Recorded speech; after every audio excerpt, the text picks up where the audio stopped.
Shalom, shalom. First and foremost, before I get started, I'd like to give all praises, honor, and glory to Yahweh Bahashim, Yahweh Shai, Bahashim, Racha, Kwadash. Double honors to the apostles and the elders of Great Millstone who taught me this truth and rule well. Peace and blessings unto the hopeful elect, pushing his word throughout the four corners of the earth in truth, righteousness, and sincerity. To you, I say shalom. This is the brother Yeshaya coming at you again through spirit and power of Yahweh Bahashim, Yahweh Shai.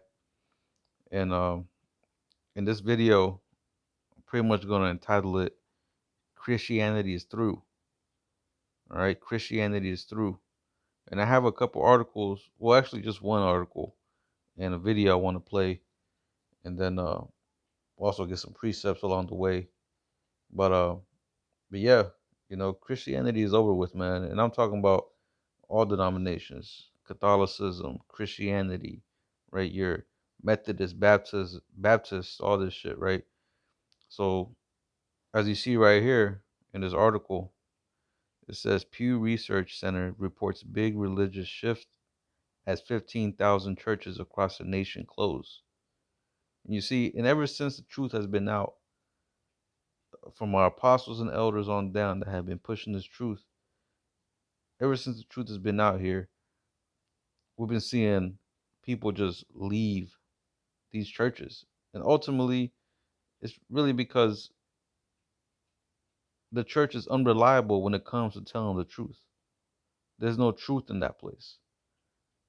A lot of these churches, all they're feeding you is the same old rhetoric, the same old rundown shit, the same old lies, right? They're not giving you no answers. They're not like people go in this thing into these churches and they come out the same. There's no change in these people. They come out still being the same demon that they were before they entered into there, right? So at the end of the day, it's ultimately the Most High that's bringing these churches down, right? We understand that now that the truth is out, the elect are the ones that's waking up and getting up out of these churches. Now you're gonna have some you know, that's not part of the elect that are gonna leave because ultimately that covering cast is being lifted up from off these people. But that starts with the word being pushed out here, right? The truth is being proclaimed. So all these lies that Esau has been allowed to promote or you know allowed to spread throughout the earth, all that is being shut down. The truth is shutting it down, right? So all these churches, the reason why they're shutting down is because of the truth. Ultimately, the Yahweh Shem Yahweh Shah has deemed it to be time for these lies to come to an end, right? But this is uh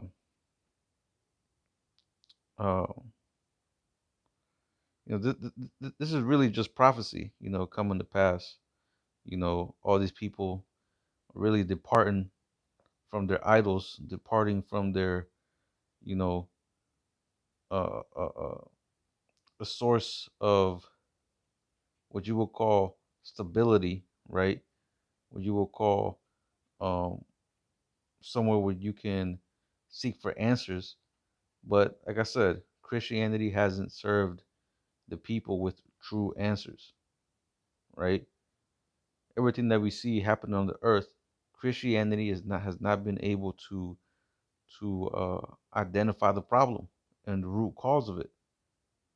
Now the Bible is true, but the way these people break it down, plantation Christianity has not served our people, right? And like I said, it's so bad that even these heathen nations they're leaving from it. Not that these heathen nations even believed in the Bible in the first place. Some of them might believe, but when it really comes to it, a lot of these heathen they don't really believe in the Bible like that. It's just a trend. It's just something to do, something to make them feel better or whatever, right? To virtue signal and all that shit, right? But let me read a little bit in this. Let me see. Bear with me.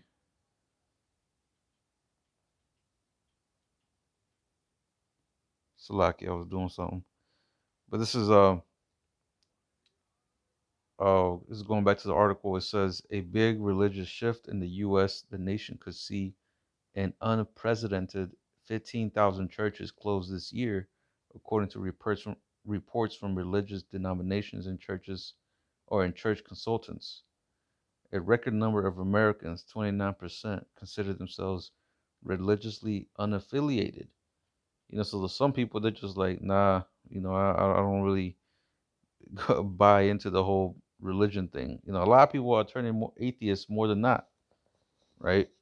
Some of them are they really be worshiping the money. Some of them worship themselves, you know, believing that they're God, they're the Almighty and whatever. Some people are switching, to Islam, Buddhism, right?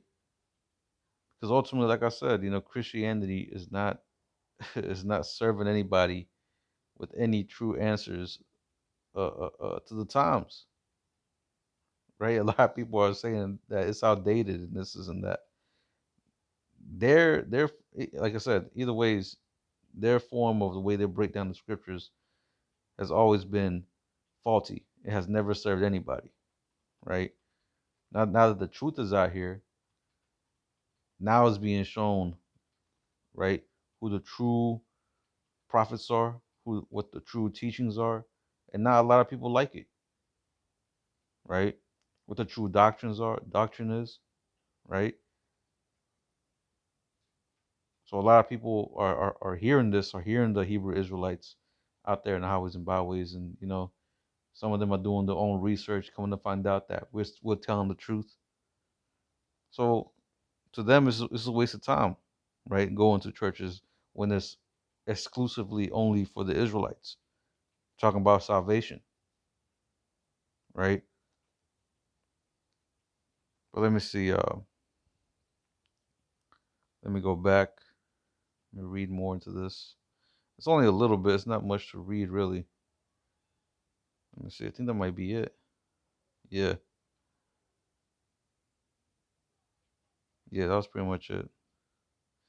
But it says 62% identify as Christians, down from nearly 80% in 2007, according to the Pew Research Center. So now you have 60% of people identifying themselves as, so-called Christian, right? Which these people aren't really Christian. When you really look at, their actions and how they behave and what they do, you can tell they ain't born again. You could tell they ain't Christian. They're anti-Christian, based off the doctrine that they're being taught and the lives that they live. They're anti-Hamashiach, anti-Hamashiachim, what we call them, right? Now, I want to read this because, as I said, Christianity has served no purpose. This is James 1:26. Hold on, I guess it ain't working. Let me try this.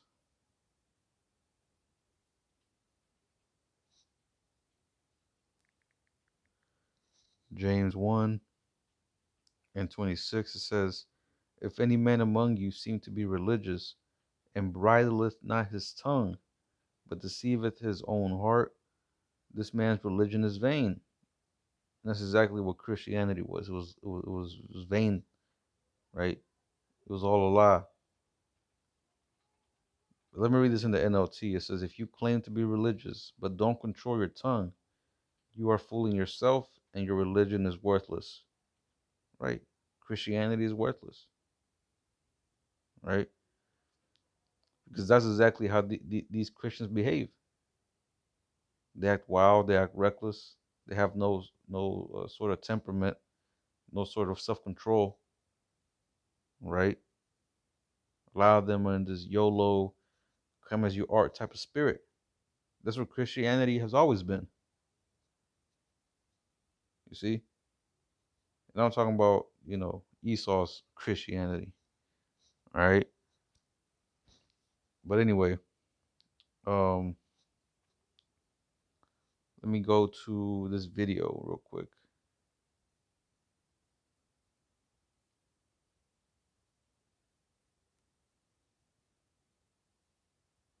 We often turn to religion in times of Hold on, bear with me. All right. We often turn to religion in times of great joy, a birth, a communion, or perhaps a wedding, and also in times of suffering, a death, or national tragedy. But with each passing year, as fewer of us attend religious services regularly, we're losing our places of worship. Our Steve Osinsami has this report on how churches are coping with the changing times and what they're doing to try to keep their doors open.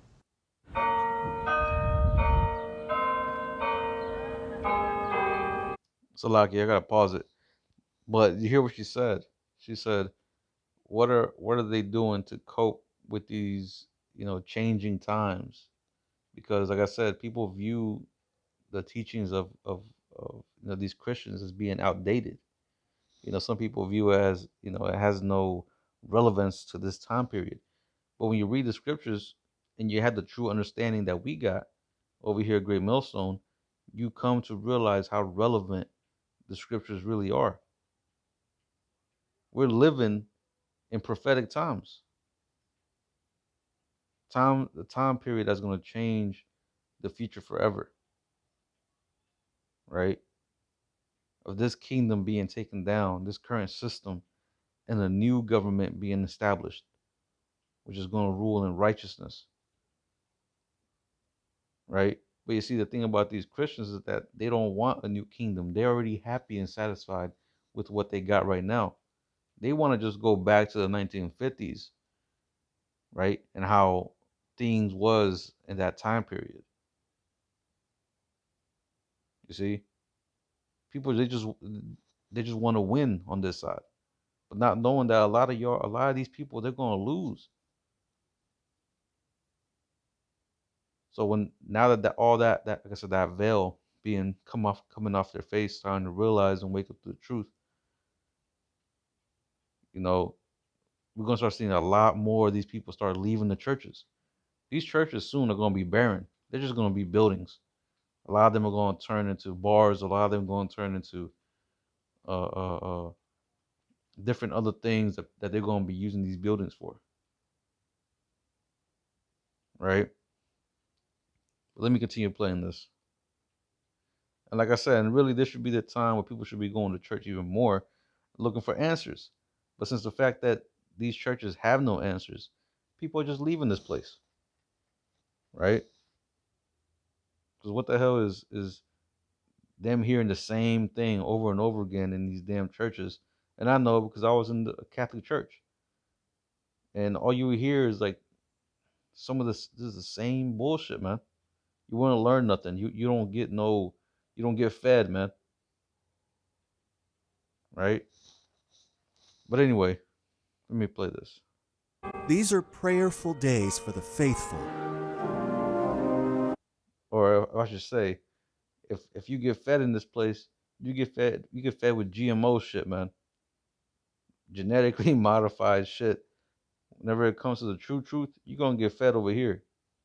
Right? You're gonna get the greens, you're gonna get the, what I'm saying, you don't get the whole, as I say, the food chart, the whole food, what I'm saying, pyramid or whatever. But anyway, let me continue on. Who used to raise their hearts and minds to heaven and filled the pews in this house of God in Buffalo, New York. This is where neighborhood children learned to sing, where people were married and buried. And what hurts is that after more than a century of worship, this working class neighborhood on the other side of these stained glass windows is losing something they might miss. You see, and this one thing, you could see how this place is filled with idolatry.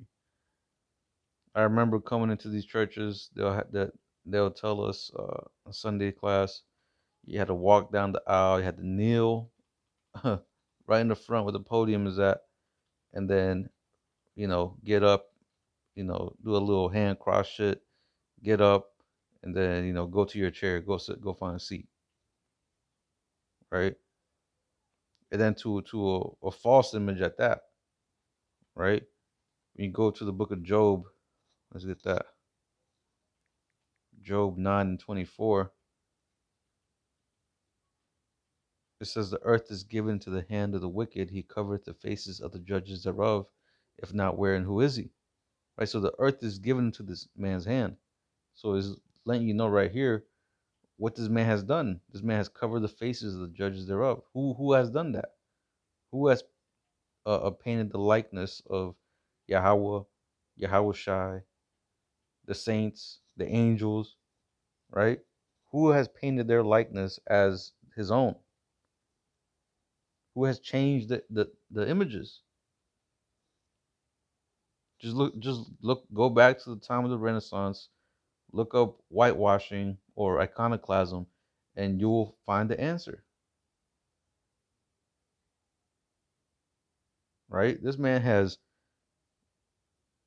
defaced the images and then started pushing his own images, but not knowing that there's still old images before, or really images that this man couldn't really get his hands on, right? Because it was just too much. There's a whole 1,000 years of history that this man had to erase. The whole Dark Ages was a time period where Jake was ruling, and this man is just trying to erase it. The Dark Ages keep on coming up and keep on popping up because that's a time period that that has been shrouded with mystery, right? But then when people start looking into it, you kind of find out that it was Jake that was ruling.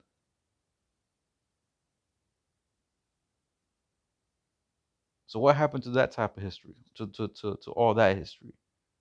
Well, this man was allowed to rule, and during that time period of the Renaissance, he was going around destroying, defacing all the images, right? Whitewashing everything, chipping off the noses of off statues and what I'm saying, different um, busts or whatever you call them, right? So this is the man that this is talking about, the wicked, right? Esau, Edom, the so-called white man. So let's go back, play this video. I'm not gonna play the whole thing. I'm just gonna play like 2 or 3 minutes in it. This was their final mass at the All Saints Parish And that shit looking dead too, man. That should look dead as hell. But anyway, Salaki. on a warm Sunday in July. And this was the few who came. As empty as it was Yeah, that shit empty as hell. No wonder these churches are closing. still many more than they've seen at any service here in years.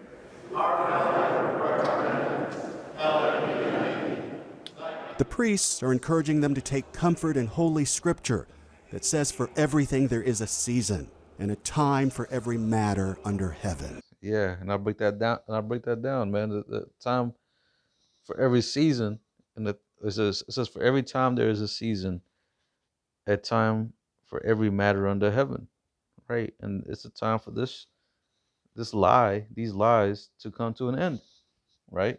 Esau, Edom's lies, that veil that's covering everybody, to be uplifted, right? And it's being uplifted. You see, that veil isn't working no more.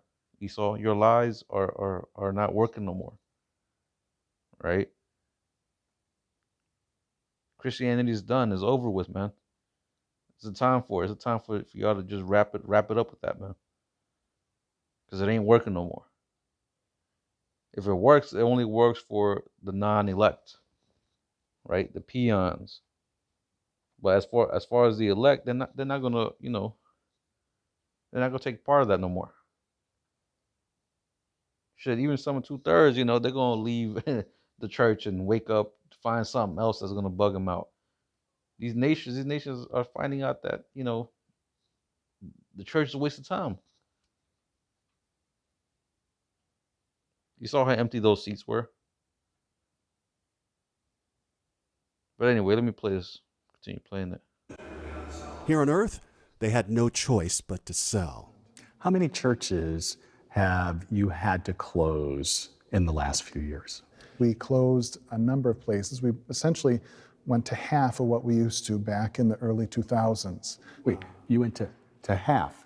Roughly. We lost about 100 parishes. And we're talking about buildings that are as big as this one.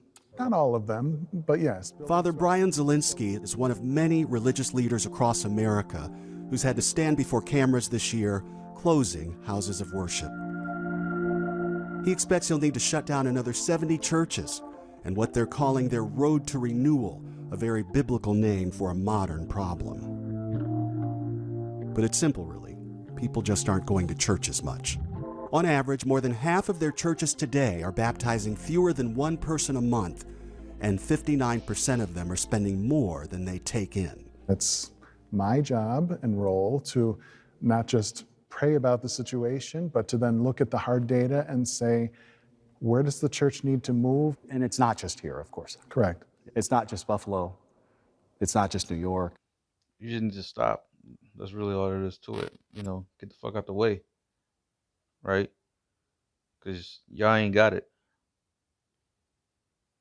You know, the truth. There's only a specific group of men that have this truth, or that have been ordained with this truth to spread it, right? And y'all ain't it. So the Most High is wrapping this shit up, man. Let me go ahead and get some precepts, because that was pretty much it on that video. I just wanted to show a little bit of that, because really what we're seeing is um, in this town that we're living in, you know, people, like I said, are really looking for answers, man. This is Isaiah 19 and verse 3. It says, "And the spirit of Egypt shall fail in the midst thereof." Right? Pretty much as it says in the NLT, the Egyptians will lose heart. And that's what you're seeing, man. People are losing heart, man. People are losing their will. You see, especially with the newer generation, you know, people don't, they're just resorting to, you know what I'm saying, quick, get rich quick schemes, you know what I'm saying? People ain't really trying to work hard and do this American dream shit, because, you know, a lot of them are figuring out that this is, you know, has always been I guess you could say, a trick bag. You know, it's all been just a big hoax, something to keep you busy, right? A hamster wheel. But it says, "In the spirit of Egypt shall fail in the midst thereof," right? People are going to start, you know, getting worse, right? People are going to, the love of many, like I said, love of many wax worse. People are going to really start giving up, because especially, you know, when you look at the economy is shot, or it's about to be, right? There's still that, you know, people still looking at the little glimmer of light left, but soon we're about to see all that just get shut down, right? America can't last much longer. But it says, "And I will destroy the counsel thereof." So counsel, right? Meaning you're seeking for wisdom, you're seeking for guidance, you're seeking for, you know, answers, right? That's gonna fail. Because what are people depending on now? People are looking at AI as a form of, you know, helping them on the daily tasks. You know, people looking at their horoscope or whatever the hell it is, you know, pretty much just tapping into AI for a lot of things, right? But it says, um, "And they shall seek to the idols and to the charmers and to them that have familiar spirits and to the wizards." So now you're seeing a lot of people start delving into witchcraft, right? See, the closer we get to the end, we're gonna start seeing a greater and greater divide with this people, right? You're gonna start seeing these people start really delving into more and more wicked shit, right? As we start becoming more and more closer to the Lord, right? So the left hand is gonna go strong, but the right hand is gonna go stronger, right? Um, let me see. Let me get Isaiah 2, and I'll start verse 17. It says, "And the loftiness of man shall be bowed down, and the haughtiness of man shall be made low. and the Lord Yahweh alone shall be exalted in that day. Right? He's going to bring all pride low.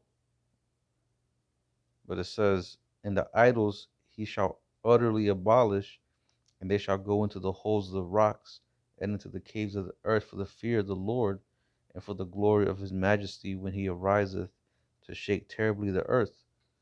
So whenever they go into their bunkers, right? This is going into the return of our Lord Yahushua. But verse 20, it says, in that day a man shall cast his idols of silver and his idols of gold. So this is like the beginning of that.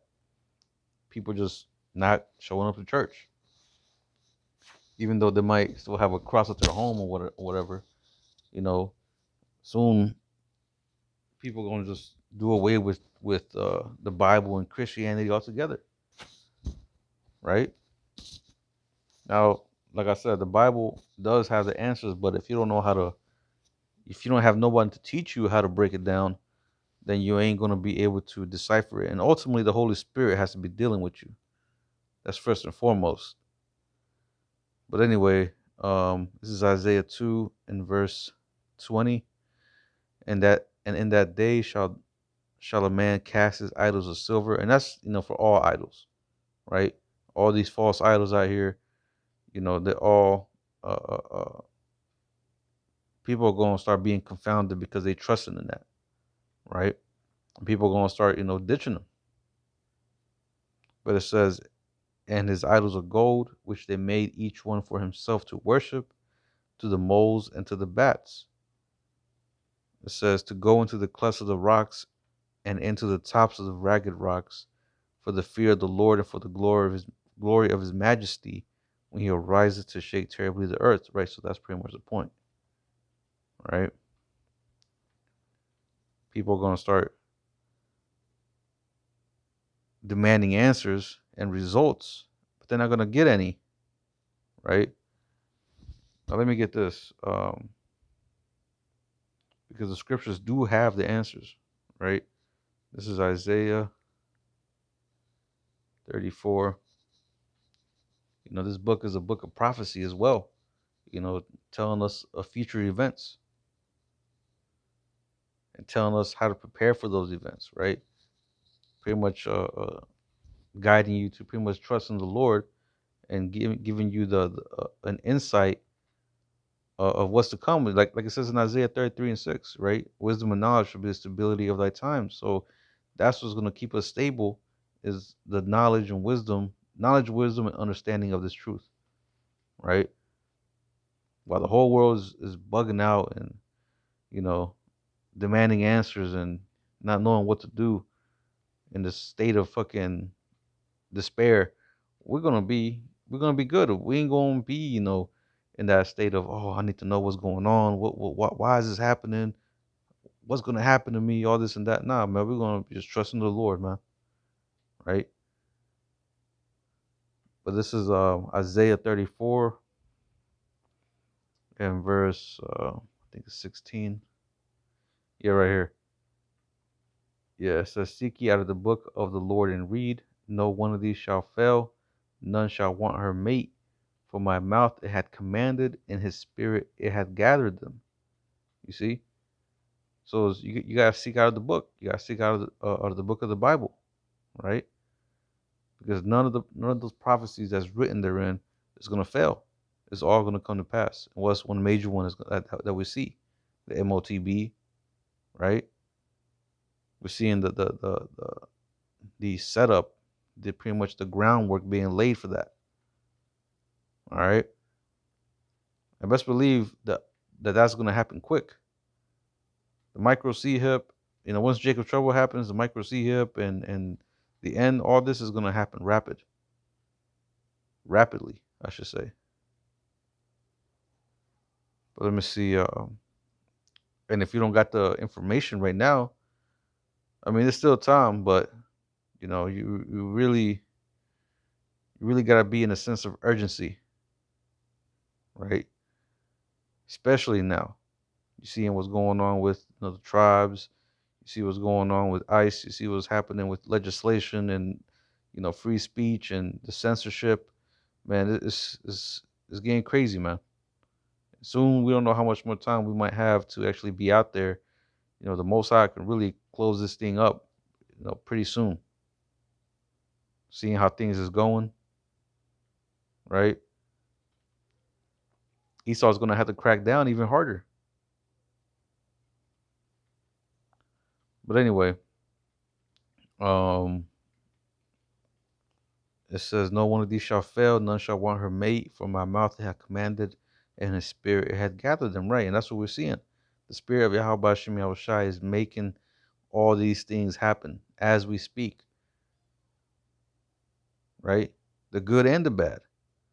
Whatever you might deem to be good and the bad, the Most High is orchestrating it all. Right, the fall of this place, to some it might seem bad. To us, is good. Right, we desire to see the fall of our enemies. We desire to see the fall of this place. You see? And why are we at peace with it? Because we understand that there's something better for us waiting, man. The end of the world is not the end of the world. This is the end of this era. This is the end of this kingdom, this rulership. Right? But anyway, let me see. Um, let's get this. Because I made mention the fact that, these churches have no answers. Whenever they send some of their lackeys to come and uh so-called debate, against us, a lot of their reasonings and their mindset gets shut down. As a matter of fact, before I get that, because ultimately it's not us, it's the spirit, but it's the truth of what we say, um, that's given to us by Yahweh Shem Yahushai, and how we break their reasoning. Um,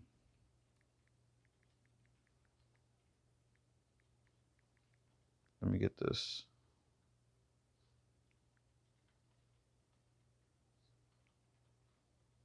Bear with me.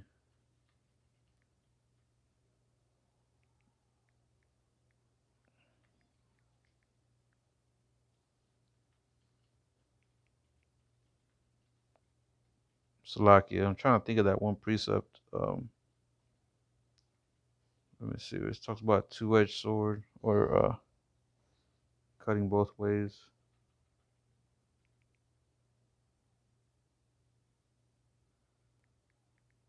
Another word, marrow, is there. Let me see. Okay, right here.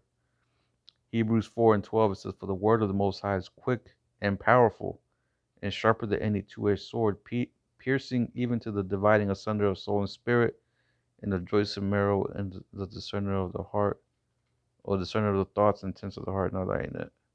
I mean, that's the one I was looking for, but that's not the one I wanted, really. Um, Stronghold.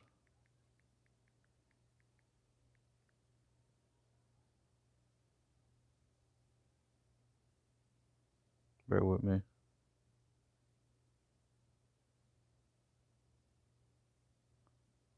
think this is what, 2 Corinthians, 1 Corinthians. Okay, right here. 2 Corinthians 2 and verse. I'll start at 3. It says, "For though we walk in the flesh, we do not war after the flesh. For the weapons of our warfare are carnal, but mighty through the Most High to the pulling down of strongholds, casting down imaginations and every high thing that exalted itself against the knowledge of the Most High, and bringing into captivity every thought to the obedience of Hamashiach." So that's what we do. This wisdom, knowledge, and understanding that was given unto us by Yahweh Shem Yahushai, we use it, and we're seeing it break down the fabric of America as we speak. Even whenever these guys come up, we shut down their reasoning. We shut down their misinterpretation of the Bible, right? Which is why I have this, Luke 21. Wait, let me see. Luke 21 and verse 15. It says, "For I will give you a mouth and wisdom which all your adversaries shall not be able to gainsay nor resist. You see? So they come at us with whatever, reasonings or whatever, questions to try to, make us trip over. But every time we always come out, we always come out winning. Even though this is not no debate thing, right? But the point is that their uh, interpretation of the Bible is always comes out to be made false, to be faulty, and their viewers, even our viewers, they see it, right? And again, but this is just proving the point that Christianity is through, man. It's over. It's done. The Most High is wrapping this up, man. Right? Especially now that you have Vladimir Putin out here, showing off the them old churches over there in Russia that have the icons, right? Showing the true depiction of the saints of the Most High and Yahweh Shai and the angels. White people be going up, Edomites be going up there the whole life thinking that Yahweh Shai, with whom they call Jesus, was a white man, blonde hair, blue eyes, right, long hair.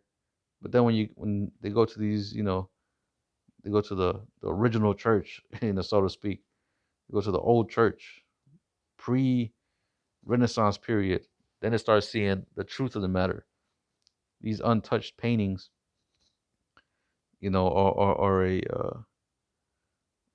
are a remembrance of a time period before these heathen, these Edomites got into power. So then questions start rising up, man.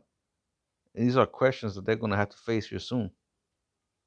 And we're given the answer to these questions though. But things ain't it's just like with Jake. Jake needs Esau to validate what we're saying to be true in order for them to really accept it to be true.